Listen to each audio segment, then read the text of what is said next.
Hey everybody, what's up and welcome back to the garden.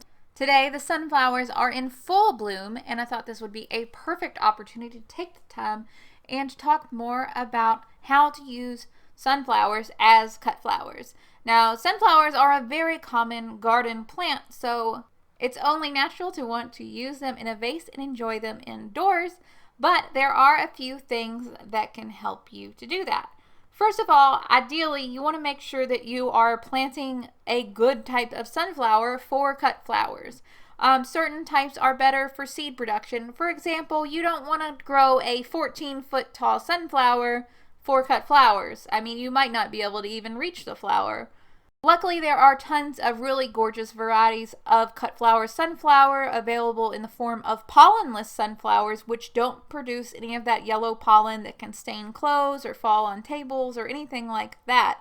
Pollenless sunflower varieties come in a wide range of color, and not only that, they still produce nectar, they still attract pollinators, but they are just more suited for use in a vase. I personally like the ProCut series. This year I grew ProCut Gold and ProCut Brilliance. I really like both of these, especially the ProCut Brilliance, which is the one with the dark centers. I think they're just so nice.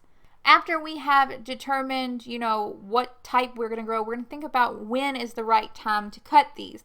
Now, obviously, you might be thinking, well, just cut them when they're open. Yes, you can cut the flowers when they are open, but that's not ideal.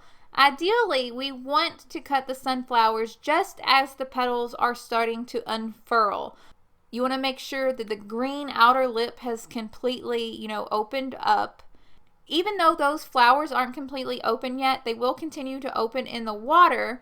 So by picking them before they completely unfurl, we're going to get the best vase life out of them. Not only that, we aren't going to have the risk of any kind of bugs getting on there and destroying the petals. For example, cucumber beetles here in my yard, they love to eat the petals of sunflowers, and so do Japanese beetles, which also makes me mad. So if we pick them early before they unfurl, when they do open up completely, those petals are going to be pristine and perfect. As with any other type of flower, we really want to make sure that we're avoiding picking them when, just the conditions aren't right. For example, I never pick flowers when it's raining outside. When there's dew on them, I try to avoid that, any kind of, moisture. I've seen that most people recommend cutting flowers in the early morning. I'm not really a morning person, so usually I go out in late afternoon and I'll cut those then. Occasionally you'll find some bumblebees on your sunflowers taking a nap for the night. I just leave those alone. I don't disturb them. In that same note, it's important to, when you're picking them, make sure you're watching the stems, because I've found that a lot of predatory insects like wheel bugs will sit on sunflower stems because apparently they're a great place to feed. So be careful not to get stung by anything. I mean, always be careful in the yard not to get stung by anything, but just, something to keep in mind. When I'm going to cut these, I'm just going to take a pair of sharp garden shears or scissors, depending on what you have. Work with what you got. Just be careful because they're sharp. Be careful.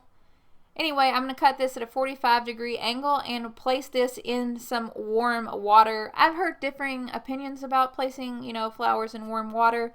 I personally do it with sunflowers because they are robust, and I think it just helps them drink up the water just a little bit better. I just use hot tap water. I don't, boil it or anything crazy like that like you would do with dahlias. Really simple, really easy. Just fill up your bucket with some warm water. After that, it's best to just kind of move these into a cooler location that's not in any kind of direct sunlight, because once they are cut, direct sunlight can definitely cause them to wilt, and that is not what we want. So, usually within the next kind of 24 hours, the petals will continue to open up and you can put them in a vase and they will look absolutely gorgeous. That's really about it for this video. Hopefully it was helpful. As always, you can leave any questions or comments that you have down below. I'm always trying to answer those. Usually I get to them in about a week. Sometimes longer depending upon how busy I am with work and the channel and everything. If you're new to the channel, be sure to subscribe. I'd absolutely love to have you. We are making new content all the time. Sometimes it's DIY projects, sometimes it's gardening. Could be even soap making. You really never know quite what I'm going to upload. So if you like a little bit of a surprise, you might like this channel too. Always going to just keep on growing. Be sure to tell your friends, hit the little bell icon, all that good stuff. I hope that you guys are having such an amazing day. I will talk to y'all later. Bye, guys.